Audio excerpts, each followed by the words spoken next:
Chapter 28. The Hollow Amid the Ferns.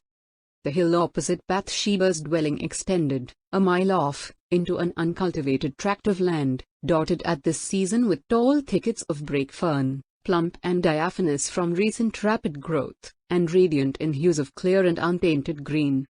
At 8 o'clock this midsummer evening, whilst the bristling ball of gold in the west still swept the tips of the ferns with its long, luxuriant rays, a soft brushing by of garments might have been heard among them, and Bathsheba appeared in their midst, their soft, feathery arms caressing her up to her shoulders. She paused, turned, went back over the hill and halfway to her own door, whence she cast a farewell glance upon the spot she had just left, having resolved not to remain near the place after all. She saw a dim spot of artificial red moving round the shoulder of the rise. It disappeared on the other side. She waited 1 minute, 2 minutes, thought of Troy's disappointment at her non-fulfillment of a promised engagement, till she again ran along the field, clambered over the bank, and followed the original direction. She was now literally trembling and panting at this her temerity in such an errant undertaking. Her breath came and went quickly, and her eyes shone with an infrequent light. Yet go she must. She reached the verge of a pit in the middle of the ferns. Troy stood in the bottom, looking up towards her. "I heard you rustling through the fern before I saw you," he said, coming up and giving her his hand to help her down the slope.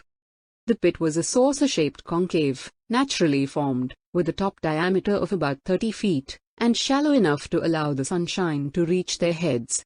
Standing in the center, the sky overhead was met by a circular horizon of fern. This grew nearly to the bottom of the slope and then abruptly ceased.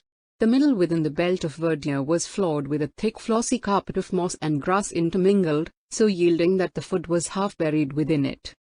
"Now," said Troy, producing the sword, which, as he raised it into the sunlight, gleamed a sort of greeting, like a living thing. "First, we have 4 right and 4 left cuts, 4 right and 4 left thrusts. Infantry cuts and guards are more interesting than ours, to my mind, but they are not so swashing. They have 7 cuts and 3 thrusts. So much as a preliminary. Well, next, our cut 1 is as if you were sowing your corn, so." Bathsheba saw a sort of rainbow, upside down in the air, and Troy's arm was still again. "Cut 2, as if you were hedging, so. 3, as if you were reaping, so. 4, as if you were threshing, in that way. Then the same on the left. The thrusts are these: 1, 2, 3, 4, right, 1, 2, 3, 4, left." He repeated them. "Have 'em again?" he said. 1, 2. She hurriedly interrupted. "I'd rather not, though I don't mind your 2s and 4s, but your 1s and 3s are terrible." "Very well. I'll let you off the 1s and 3s. Next, cuts, points and guards all together." Troy duly exhibited them. "Then there's pursuing practice, in this way." He gave the movements as before. "There, those are the stereotyped forms. The infantry have 2 most diabolical upward cuts, which we are too humane to use. Like this, 3, 4. How murderous and bloodthirsty. They are rather deathly. Now I'll be more interesting, and let you see some loose play, giving all the cuts and points, infantry and cavalry, quicker than lightning, and as promiscuously, with just enough rule to regulate instinct and yet not to fetter it. You are my antagonist, with this difference from real warfare, that I shall miss you every time by 1 hair's breadth, or perhaps 2. Mind you don't flinch, whatever you do." "I'll be sure not to," she said invincibly. He pointed to about a yard in front of him. Bathsheba's adventurous spirit was beginning to find some grains of relish in these highly novel proceedings. She took up her position as directed, facing Troy. "Now just to learn whether you have pluck enough to let me do what I wish, I'll give you a preliminary test." He flourished the sword by way of introduction number 2, and the next thing of which she was conscious was that the point and blade of the sword were darting with a gleam towards her left side, just above her hip, then of their reappearance on her right side, emerging as it were from between her ribs, having apparently passed through her body. The third item of consciousness was that of seeing the same sword, perfectly clean and free from blood, held vertically in Troy's hand, in the position technically called recover swords. All was as quick as electricity. "Oh!" she cried out in affright, pressing her hand to her side. "Have you run me through?" "No, you have not. Whatever have you done?" "I have not touched you," said Troy, quietly. "It was mere sleight of hand. The sword passed behind you. Now you are not afraid, are you? Because if you are, I can't perform. I give my word that I will not only not hurt you, but not once touch you." "I don't think I'm afraid." "You are quite sure you will not hurt me?" "Quite sure." "Is the sword very sharp?" "Oh no, only stand as still as a statue. Now." In an instant the atmosphere was transformed to Bathsheba's eyes. Beams of light caught from the low sun's rays, above, around, in front of her, well nigh shut out earth and heaven, all emitted in the marvelous evolutions of Troy's reflecting blade, which seemed everywhere at once, and yet nowhere specially. These circling gleams were accompanied by a keen rush that was almost a whistling, also springing from all sides of her at once. In short, she was enclosed in a firmament of light, and of sharp hisses, resembling a sky full of meteors close at hand. Never since the broadsword became the national weapon had there been more dexterity shown in its management than by the hands of Sergeant Troy, and never had he been in such splendid temper for the performance as now in the evening sunshine among the ferns with Bathsheba. It may safely be asserted with respect to the closeness of his cuts, that had it been possible for the edge of the sword to leave in the air a permanent substance wherever it flew past, the space left untouched would have been almost a mold of Bathsheba's figure. Behind the luminous streams of this aurora militaris, she could see the hue of Troy's sword arm, spread in a scarlet haze over the space covered by its motions, like a twanged harp string, and behind all Troy himself, mostly facing her, sometimes, to show the rear cuts, half turned away, his eye nevertheless always keenly measuring her breadth and outline, and his lips tightly closed in sustained effort. Next, his movements lapsed slower, and she could see them individually. The hissing of the sword had ceased, and he stopped entirely.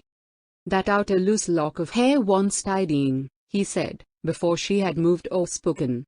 "Wait, I'll do it for you." An arc of silver shone on her right side, the sword had descended. The lock dropped to the ground. "Bravely borne," said Troy. "You didn't flinch a shade's thickness. Wonderful in a woman." "It was because I didn't expect it." "Oh, you have spoilt my hair." "Only once more." "No, no. I am afraid of you, indeed I am," she cried.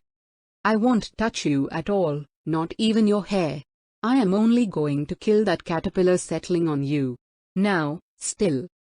It appeared that a caterpillar had come from the fern and chosen the front of her bodice as his resting place. She saw the point glisten towards her bosom, and seemingly enter it. Bathsheba closed her eyes in the full persuasion that she was killed at last.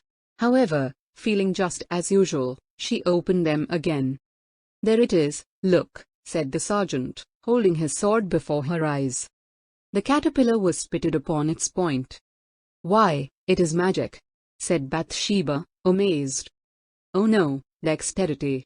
I merely gave point to your bosom where the caterpillar was, and instead of running you through checked the extension 1/1000th of an inch short of your surface." "But how could you chop off a curl of my hair with a sword that has no edge?" "No edge? This sword will shave like a razor. Look here." He touched the palm of his hand with the blade, and then, lifting it, showed her a thin shaving of scarf skin dangling therefrom. "But you said before beginning that it was blunt and couldn't cut me." "That was to get you to stand still, and so make sure of your safety. The risk of injuring you through your moving was too great not to force me to tell you a fib to escape it."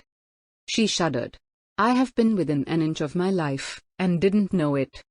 "More precisely speaking, you have been within half an inch of being pared alive 295 times.